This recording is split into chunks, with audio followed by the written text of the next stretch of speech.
je passe vraiment 2 messages à passer aujourd'hui qui concernent spécifiquement le service, spécifiquement les serviteurs dans les 4 coins du monde. Si le monde a 4 coins. Et j'espère qu'à travers ce message, au futur, parce que pas maintenant, nous comprendrons les enjeux. Nous comprendrons les enjeux. Donc, le premier sujet concerne le bérite. Bérite, ça veut dire l'alliance. La première discussion concerne le bérite, c'est-à-dire l'alliance. Il faut que nous comprenions, les serviteurs, d'où vient l'alliance et comment cette alliance a progressivement gangréné les serviteurs au cours des millénaires. Je parle d'abord du bérite. Et en commençant, je voudrais, pour eux, parce que je sais qu'ils sont très intelligents, c'est des gens très intelligents. Pour tout, ils sont très intelligents. Donc j'aimerais qu'on mette notre intelligence ensemble. Vous m'entendez bien là-bas, non? Ok? Qu'on mette notre intelligence ensemble et que nous puissions avancer. C'est very sad. Donc, on parle du bérite, l'alliance. Nous avons été instruits depuis notre douce enfance et par transmission parentale qu'il y a une alliance ou qu'il y a eu une alliance entre Abraham et Yahvé, que nous avons interprété Yahvé comme le Dieu créateur. Et je voudrais aujourd'hui, pour mes collègues, dire une chose très importante qui va automatiquement nous servir, j'espère, nous servir pour les jours et les mois à venir. Une alliance. L'alliance abrahamique est l'alliance aujourd'hui la plus importante géopolitiquement, c'est-à-dire les peuples dits abrahamiques et spirituellement, le peuplement abrahamique spirituel qui a cofondé 3 groupes religieux, c'est-à-dire le judaïsme, le christianisme et les musulmans, se basent tous sur cette même alliance. Ok? Et il faut que nous puissions, en quelques minutes, décortiquer cette alliance.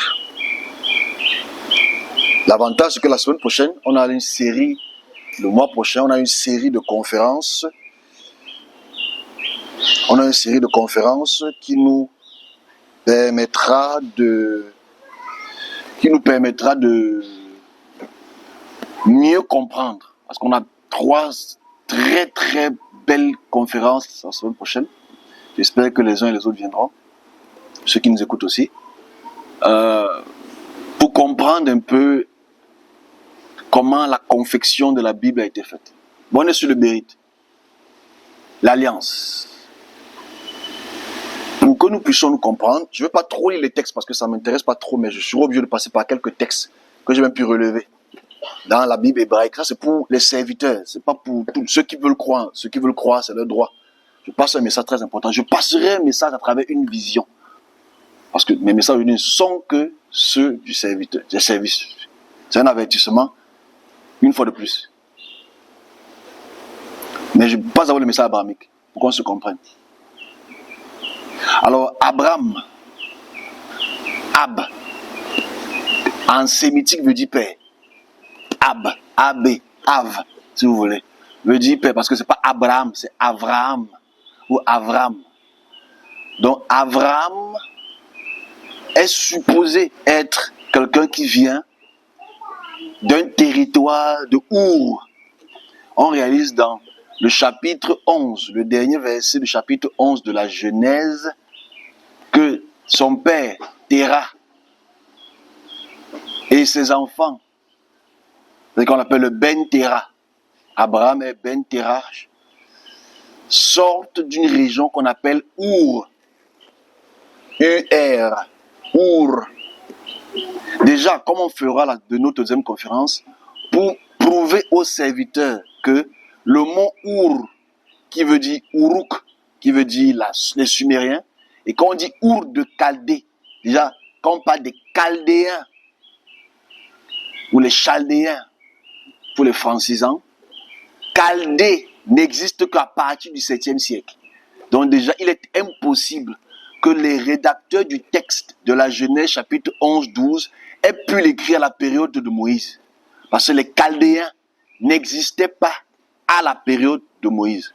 Bon, c'est d'abord important qu'on puisse connaître les toponymes et les anthroponymes et les hydronymes, c'est-à-dire les noms qui déterminent un pays, les fleuves et les noms des personnages.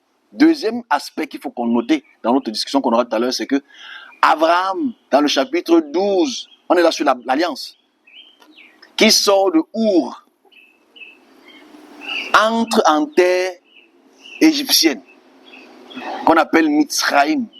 Alors le mot Mitzraïm, c'est qu'il faut peut-être le décortiquer, on va le faire peut-être dans notre conférence, mais qu'il faut décortiquer Mitzraïm, ou ça veut dire la frontière.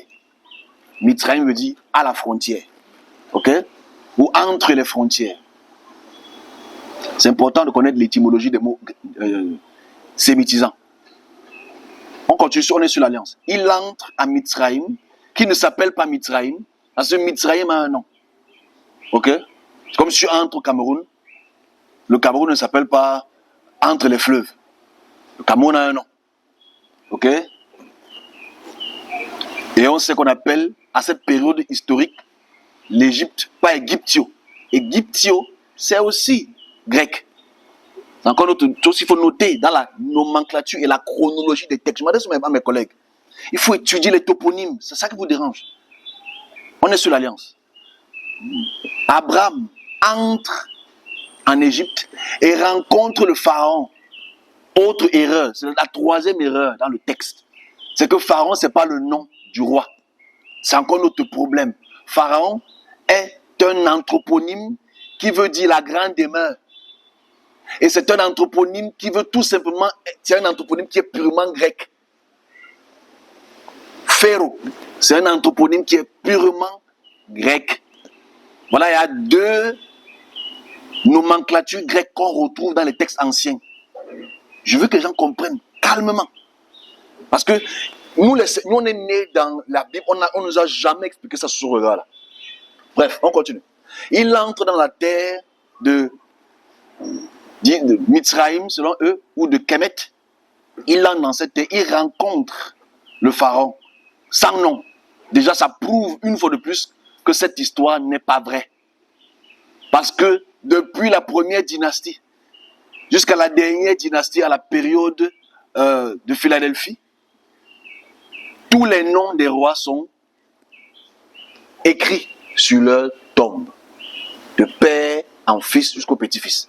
Donc si tu ne connais pas le nom du roi pour lequel Abraham a rencontré, alors que ces rois ont des dynasties pour lesquelles ils écrivent, ça montre encore une fois de plus l'illégalité du texte. Bon, on continue. On est ensemble, je veux qu'on parle de l'alliance. Donc Abraham donc, entre en Israël, en Égypte, et il savait qu'il y a eu des petites malversations avec sa femme, et il ressort de là avec une Égyptienne qu'on appelle Hagar. On appelle Hagar, qui veut dire beauté noire, si vous voulez. Ok? Qui veut dire beauté noire. Et dans cette continuité, elle a un fils, elle a un premier-né fils avec Abraham, qui s'appelle Ishmaël. N'oublions pas ici qu'il y a le mot El. Il y a le théophore qu'on appelle El. Très important. On est sur l'alliance. Je veux que mes collègues écoutent. Donc le premier fils, on va réaliser que dans les textes qui vont suivre, dans le Genèse chapitre 17 et 22, on va réaliser que les rédacteurs du texte à la période deutéronomiste veulent nous faire comprendre que c'est le fils unique. C'est-à-dire que le prochain est le fils unique. C'est ça qui est très grave. Voilà le vrai débat sur les abrahamisants entre Ishmaël et le prochain. Donc, ici, il n'y a pas encore d'alliance. Mais Abraham a reçu de Yahvé une terre qu'on appelle Canaan. Canaan est trop large. Et on oublie que si Abraham a existé, parce que moi je ne pense pas qu'il existait, la terre qu'on appelle Canaan appartenait jusqu'au 11e siècle. Parce qu'on voit ça sur les stèles de Menrepta. Que cette terre-là appartenait encore à le roi Menrepta. On est encore en 1200. Il a tabassé tous les peuples de Canaan et les a récupérés. Donc ça veut dire que cette terre appartient encore aux Égyptiens. Donc, l'équation devient complexe. Parce que l'alliance abrahamique est sous 3 formes. On entre dans le sujet maintenant. 3 formes. Il faut que mes collègues écoutent. Ok? 3 formes. La première forme abrahamique est toute simple.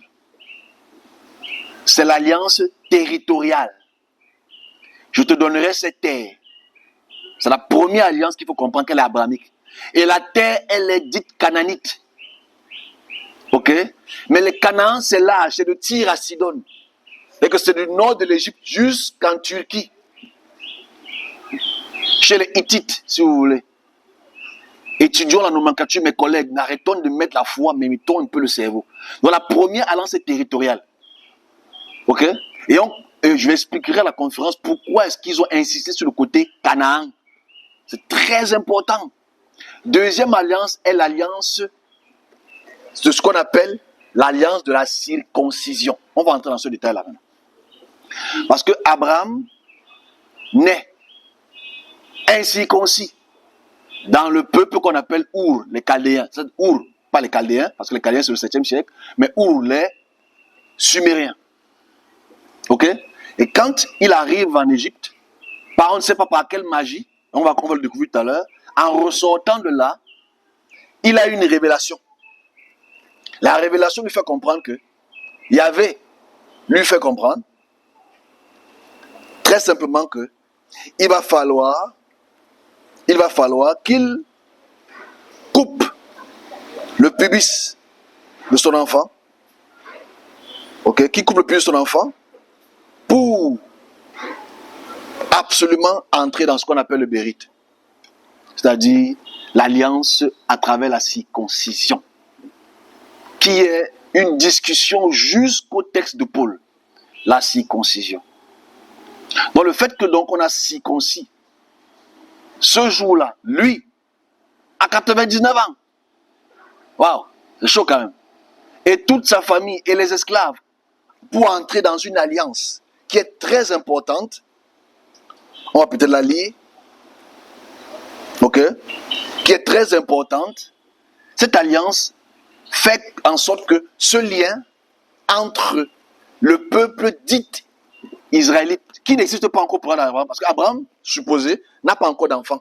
Enfin, il a Isaac, mais Isaac, Jacob, il n'y a pas encore de peuple israélite.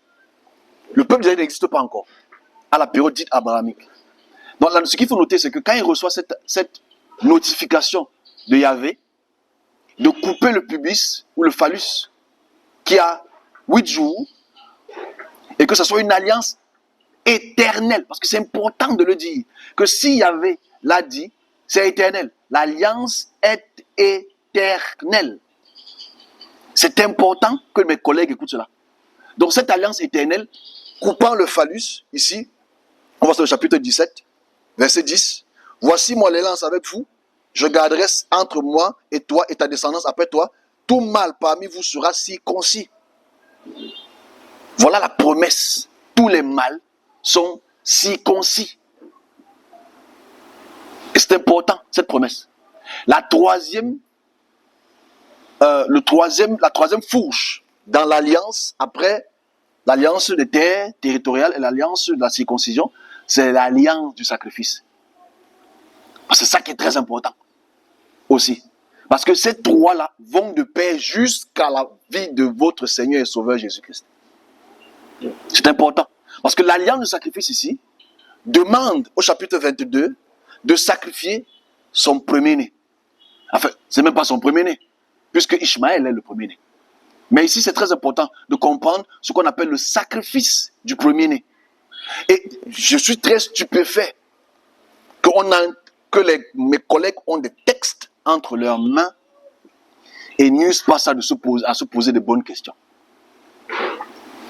Les sacrifices des premiers-nés dans les textes hébraïques ne sont pas cachés. Elles existent. Elles sont là, noir sur blanc. Ou en couleur, si celui qui a une Bible en couleur. Et il faut le dire. Parce que quand tu écoutes mes collègues dire que dans la Bible, il n'y a aucun sacrifice du premier-né, je me pose la question, ils lisent quel verset? Parce qu'il y en a plein de versets qui attestent de cela. Moïse lui-même, je vais le lire, Moïse lui-même demande le premier-né. Et si tu vois dans le premier-né, il y a ce qu'on appelle le rachat. C'est normal en fait pour le peuple juif ou dit hébraïque. Donc, ces trois alliances sont importantes. Parce qu'on réalise aussi que dans Exode, quand Moïse, qui n'était pas encore circoncis, et on veut lui faire comprendre qu'il n'est pas circoncis, parce qu'il habitait chez le pharaon, toujours le pharaon qu'on ne connaît pas que son nom. On dit que c'est Ramsès. Mais on a supposé quelque chose sur Ramsès. Quel Ramsès? Il n'y a pas eu qu'un seul Ramsès. Il y a eu des dynasties de Ramsès. Et Ramsès ne s'appelle pas Ramsès. Je le dis toujours que c'est ça le problème avec notre lecture. C'est qu'on ne sait pas que notre lecture, elle est gréquisée. Elle est hellénistique. Parce que le mot Ramsès, c'est les écritures d'Hérodote qui appellent Ramsès Ramsès. Ramsès ne s'appelle pas Ramsès. C'est comme si tu vas dire Monsieur Paul Biya Vondo s'appelle le président. Son nom, ce n'est pas le président. Ramsès, c'est le titre. Président Paul Biya. Ramsès III a un nom, en fait. Si c'est de lui, vous faites ça. Parce que si on parle de Ramsès III, c'est lui qui a le plus long règne.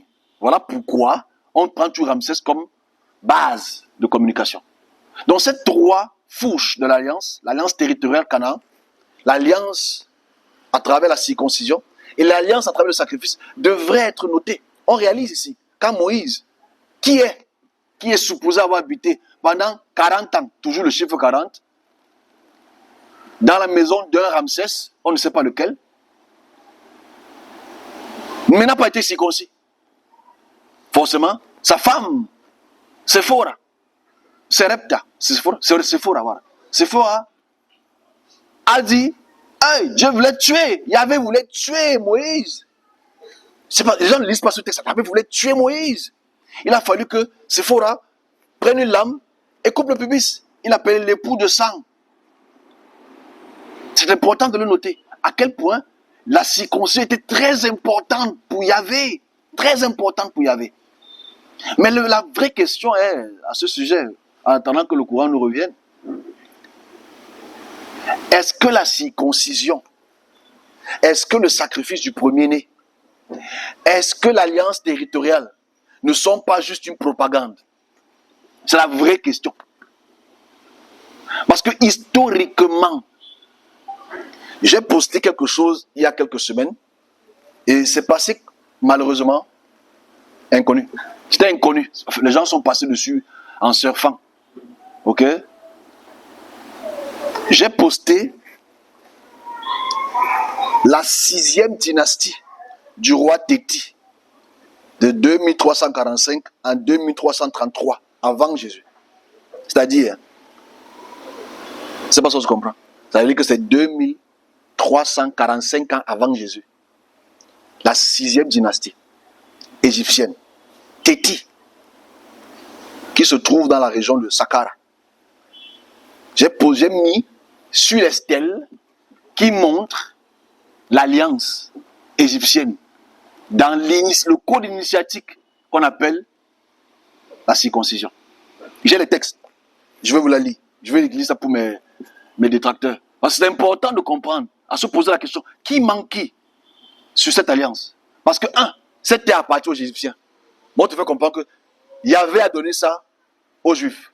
Cette alliance appartient aux Égyptiens. Moi, te fait comprendre que c'est une alliance qui tombe du ciel et qui a été donnée seulement au peuple israélite. Mais la vraie question est, si Moïse a habité chez les pharaons pendant 40 ans et que tout le monde était circoncis, On l'a encore circoncis? C'est une bonne question qu'on ne peut pas se poser. Je vais lire le texte de la circoncision. Selon les Égyptiens. C'est pas moi. Hein. Ici, ça c'est le pharaon Téti. C'est sur sa tombe. Elle existe encore jusqu'aujourd'hui. Tiens-la vite. Bon, ça c'est pour les gens sensibles, ok? Ouais. Tiens-la vite. Ne la laisse pas tomber. On parle du phallus. Ok? Je ferai ce que tu veux. À droite, au contraire, la patience dit, frotte-le bien pour le rendre efficace et opératrice. Je vais rendre cela indolore et agréable. Parce que couper fait mal. Donc, cette alliance est un rite initiatique. Pas seulement pour les gens de la cour des rois, mais tous les peuples égyptiens étaient initiatiquement circoncis. Donc il y a un mensonge dans les textes bibliques. Parce que les textes pharaoniques nous montrent que tout le peuple était circoncis. Mais les textes veulent nous faire comprendre que ça ne vient pas d'eux. Et c'est très grave. Il faut que les serviteurs se réveillent. Parce que les textes sont là. Je vais encore poser ça en développant cette vidéo. Voilà donc l'alliance. L'alliance des territoires qui appartiennent aux Égyptiens. L'alliance de la circoncision qui appartient aux Égyptiens. La seule chose que les Égyptiens n'ont jamais fait, c'est le sacrifice du premier-né. Dans la culture ougaritique que je prendrai dans quelques minutes, le sacrifice du premier-né, c'est commun. On les retrouve constamment dans les textes bibliques parce que c'est ainsi. Et je trouve que ce n'est pas un problème. Hein? Chacun a le droit de faire ce qu'il pense être bon.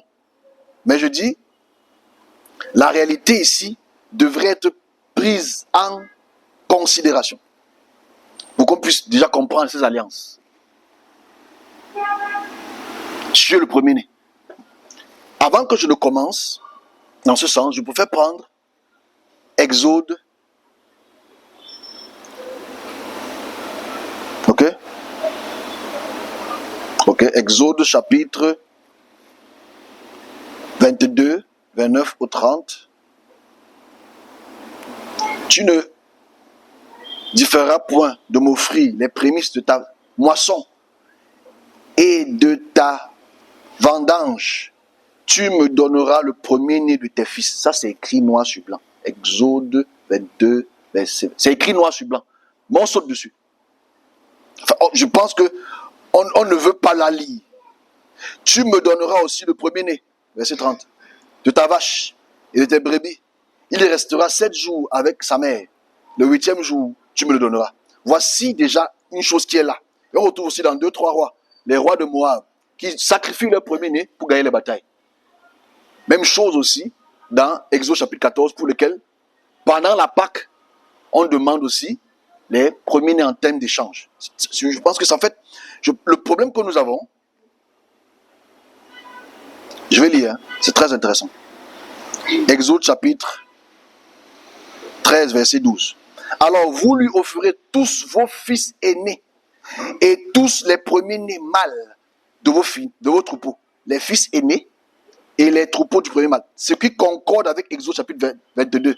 Donc chapitre 13 d'Exode concorde avec chapitre 22. Donc ce n'est pas une chose qui n'est pas dans le texte. Je m'adresse à mes collègues parce que je vais arriver à un point très important pour parler de l'alliance. Ça, c'est Yahvé qui dit ça à Moïse. Et la parole de Yahvé est immuable. Ça ne change pas. Il est le même hier, aujourd'hui, jusqu'à la fin du monde. Alors vous lui offrez vos fils aînés. Et on a dit fils ici. On n'a pas de fils, ça veut dire que c'est un garçon. On n'a pas de fille. Bon, les filles, vous êtes bien là, ok? Aînés. Et tous les premiers-nés mâles de vos troupeaux, ils sont au Seigneur. Le premier petit de l'ânesse, vous le remplacerez par un mouton ou un cabri, ou bien vous le tuerez et en lui brisant le cou. Mais tous les fils aînés de votre peuple, vous les rachèterez avec l'argent. Et que tu peux racheter ton premier-né avec l'argent. On comprend pourquoi nos collègues aiment l'argent, avec les dîmes et les offrandes, tout ça, pour acheter les prophéties. Donc bref, ici, la réalité est que voici un texte qui est là clair. Sur ces 3 types d'alliances yaviques, c'est-à-dire l'alliance abrahamique qui concerne la terre de Canaan, qui concerne la circoncision et qui concerne au plus encore le sacrifice du premier-né, pour lesquels les Égyptiens ne le pratiquaient pas. Donc c'est une culture mélangée. On va plus loin que ça. Dans les textes prophétiques, on appelle les autres peuples les incirconcis. Parce que les autres peuples ne sont pas supposés être circoncis, ce qui est encore absolument faux. Parce que la plupart des peuples étaient circoncis. Parce que c'est d'abord un truc qui est médical. Celui qui a un phallus long et qui n'est pas circoncis, c'est pas médical. Les stèles égyptiennes qui parlent des codes des médecins expliquent cela très clairement. On est sur l'alliance, restons sur l'alliance. On réalise que dans Jérémie, on parle de incirconcis de cœur. Ça, c'est une évolution. C'est une évolution des textes de Jérémie qui sont à comprendre avec exactitude. Je vais rapidement, à cause du temps. Pourquoi? Ici, nous sommes à la période pour laquelle le temple est détruit. Il n'y a plus de temple. Donc, il n'y a plus de lieu pour aller faire le culte. Donc, la compréhension des peuples pré-exiliques et post-exiliques ont évolué, la mentalité a évolué. Mais ça n'a toujours pas changé comme alliance éternelle. Et je m'arrête là, parce que jusqu'à la période du Christ, dans Luc chapitre 2, à partir du verset 21, qu'il faudrait que vous lisiez, que mes collègues lisent, c'est que à la naissance de Jésus, le Christ, on l'a amené au temple pour qu'il soit circoncis. Donc ça ne peut pas être une alliance qui a été brisée, puisque même Dieu a été circoncis. Ok? Bon, on doit réfléchir à ce sujet-là, c'est très intéressant quand même. Parce que c'est important de le dire. Non, mais c'est important. Luc chapitre 2, je vais lire, parce que moi j'aime, c'est un chapitre que moi j'aime lire, parce que ça me donne la joie dans le cœur. Luc chapitre 2,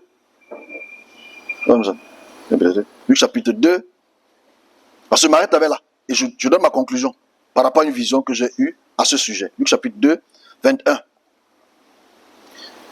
Marie gardait toutes ces choses et les repassait dans son cœur. Et les bergers s'en retournèrent, glorifiant et louant Yahvé pour tout ce qu'il avait entendu et vu. Il était conforme à ce que leur avait annoncé. Le 8e jour, auquel l'enfant devait être circoncis, étant arrivé, on lui donna le nom de Jésus, ou Yeshua, nom qu'avait indiqué l'ange avant qu'il fût conçu au sein de sa mère. Et quand les jours de leur purification furent accomplis, selon la loi de Moïse, Joseph, Marie portaient Jésus à Jérusalem pour le présenter au Seigneur. Comme je dis toujours, on présente le Seigneur au Seigneur. C'est très, très intéressant. Donc bref, on continue. Donc ici, le plus important, c'est de comprendre que ces trois alliances sont perpétuelles. Parce que même jusqu'après la mort du Christ, l'alliance aujourd'hui reste toujours. Voilà pourquoi la plupart des peuples juifs, la plupart des peuples chrétiens, mais pas les musulmans, s'occupent cette partie du corps en circoncision et ont comme alliance la terre dite canaanite. Mais la vraie question qu'on a se poser en conclusion pour mes collègues, c'est, vu que cette alliance, elle est satanique, puisque les Égyptiens sont sataniques, qu'est-ce qu'on fait? C'est la vraie question qu'on a se poser. Parce qu'en fait, cette alliance, elle est fausse. Cette terre ne les appartient pas. On voit ça aujourd'hui. C'est un fait, aujourd'hui. Il y a les guerres sur ces mêmes terres-là qui se disputent d'autres terres. Si vraiment c'était Yahvé, le Dieu créateur tout qui avait donné cette terre, il n'y aurait pas de guerre. Ils auraient cette terre, comme les autres peuples ont leur terre, sans qu'il y ait automatiquement de guerre. Deuxième chose, la circoncision. Je vais être rapide sur la terre. La terre canaanite appartient à tous les peuples qui ont migré. Quand on retrouve encore sur la terre de Mereta, avec les Philistins, les Amorites et les Israéliens. C'est le peuple qui séjourne cette terre. On peut comprendre la confrontation post-exilique, le fait qu'ils soient partis de la terre juive pour aller en exil. Le texte veut te faire comprendre que, cette terre-là nous a, c'est tout, cette terre-là nous appartient. C'était le but du texte, pour faire comprendre, comme ils sont exilés, que la terre Canaan les a. Je ne sais pas si on se comprend. Je ne sais pas si on comprend la méthode de l'écriture. Et qu'en fait, ceux qui écrivent le texte à la période post-exilique, c'est-à-dire qu'on a le temple d'Israël est détruit, le peuple a été déporté en Babylonie, Et forcément, les textes écrits à partir du 6e siècle, 5e siècle, sont là pour faire la propagande que cette terre-là, comme on va y revenir, ça nous appartient. C'est tout simple. Parce que quand ils reviennent sur cette terre, ils retrouvent les gens qui habitent là-bas. Et c'est le seul peuple, au sens pur du terme, qui a été le plus déporté. Donc, ça veut dire que cette terre ne les appartient pas. Parce que jusqu'au 11e siècle, cette terre a toujours appartenu au peuple égyptien. Et la stèle de Ménrepta ne manque pas. La stèle est là, j'aime pour ça. La stèle de Ménrepta ne manque pas. C'est comme si tu dis aujourd'hui, Bakassi appartient au Nigeria. C'est faux. On a la charte qui nous montre qu'aujourd'hui, à travers M. Kamto et sa délégation, qui sont allés négocier pour Bakassi. Donc aujourd'hui, tu ne peux pas dire que Bakassi appartient au Nigeria. C'est impossible. Parce que tous les textes nous montrent que ça appartient au Cameroun. Dans 100 ans, si on va sortir ce qui s'est passé en 1996 et jusqu'en 2002, c'est très clair, Bakassi, la péninsule Bakassi appartient au Cameroun. Ce n'est pas appartient au Nigeria.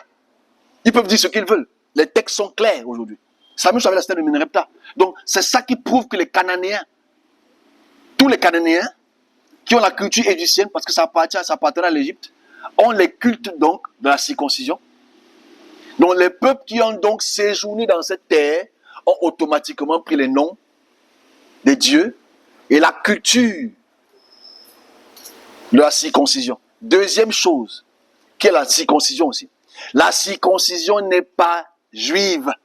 La circoncision, comme on voit sur la stèle de Téti, qui est en 2334 avant Jésus-Christ. C'est-à-dire que 1000 ans avant David, 1000 ans encore sont passés. C'est-à-dire qu'en fait, si Abraham a existé 1800 ans avant Jésus, ça veut dire que, faisons le décompte, 1800 ans avant Jésus, il a existé. Et la stèle là est de 2334. Ça veut dire il y a 434 ans de différence. Et que pendant 434 ans avant, le peuple égyptien circoncisait déjà. Est-ce qu'on est d'accord? Donc ça veut dire, ça ne peut pas être une révélation pour les Égyptiens. Pour les Juifs, ça peut être une révélation. Parce qu'ils ont habité à Canaan. C'est important de comprendre. Ils ont pris ça. Et forcément, s'ils ont pris toutes ces choses au peuple égyptien, sans que nous on le sache, parce qu'aujourd'hui, on est quand même des gens lettrés, on sait quand même lire. On sait quand même lire. Aujourd'hui, on a la révolution numérique, Internet nous fait en sorte qu'on a les textes qui nous apparaissent. On peut donc comparer. Et donc, nous, les serviteurs, on doit se dire la vérité. Que cette alliance, elle est fausse de A à Z. C'est tout. Et on ne se parce qu'on se circoncie aujourd'hui à cause de ça. Les Africains ne se circoncient pas à cause de cette alliance. Parce qu'en Afrique, les peuples étaient circoncis. Je dis bien, en Afrique, les peuples étaient circoncis. Donc, si cette alliance doit être fausse, il faut que les serviteurs le sachent. Et donc, commence à réfléchir. Est-ce que Dieu peut donner une alliance à travers couper le pubis? 2. Est-ce que Dieu peut donner une alliance à travers un seul petit pays qui est 12 000 km²? 12 km², c'est petit. C'est un petit endroit. Pourtant, la terre a combien de kilomètres à la ronde? C'est important de se poser la question. Est-ce que Yahvé va donc demander le sacrifice d'un homme en tant que premier-né? Parce que c'est ce qui se passe avec la mort du Christ. Parce que c'est un premier-né qui est mort. À la représentation de la Pâque de Genèse, de Exode chapitre 12 à 14. Je m'arrête là pour l'alliance. Juste pour faire comprendre que les serviteurs réfléchissent à ce qu'ils prêchent depuis. Parce que j'en ai au deuxième sujet qui est aussi important. Avant qu'on entre sur le sujet qu'on a commencé la semaine passée pour l'évolution de l'Afrique. Donc, l'alliance, elle est fausse. L'alliance abrahamique est fausse de A à Z. Ils vont dire, mais pourquoi il y a des religions abrahamiques? Mais c'est normal, c'est des bédouins qui ont ramassé cette culture abrahamique dans la péninsule arabique. Et la culture arabique, la culture musulmane, pas arabique, parce que les Arabes ne sont pas tous les musulmans, vice-versa, a commencé dès le 5e siècle. Et dans toute cette péninsule arabique, il y avait le zoroastrisme, il y avait le christianisme. Toutes ces régions arabiques, il faut que les gens connaissent un peu l'histoire. L'histoire peut nous aider à comprendre un peu l'évolution des cultes religieux à la période préhistorique. Donc c'est important pour l'alliance. L'alliance abrahamique, elle est fausse. Et c'est bizarre parce qu'en fait, cérébralement, l'alliance abrahamique n'est pas pour les Noirs. Cérébralement, c'est seulement pour le peuple israélite. Je ne sais pas si on comprend ça en fait. Quand tu lis le texte, c'est pour la terre et pour le peuple israélien. Pas plus. Je ne sais pas comment les doigts là sont entrés dans cette... Les Bamilekés sont entrés dans ça. Je ne sais pas comment. Je vais expliquer comment. C'est très important. Donc c'est ça pour l'alliance. Ça c'est pour les collègues. Les messages ce ne sont que pour mes collègues, ce n'est pas pour vous. On va prier parce qu'il y a les prières à faire. J'ai oublié de passer les messages.